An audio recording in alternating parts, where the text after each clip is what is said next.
এই পাশে একটা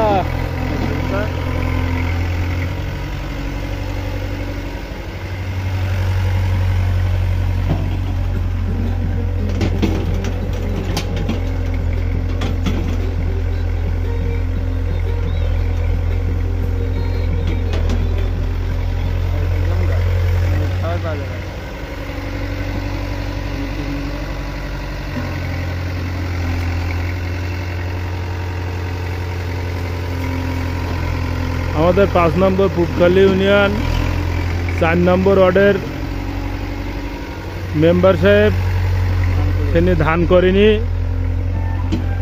বাড়ি চালির সমস্যা আছে, তাই মাঠে ধান কুড়োচ্ছে আমাদের মেম্বার সাহেব হাবিবুর ইসলাম হাবি,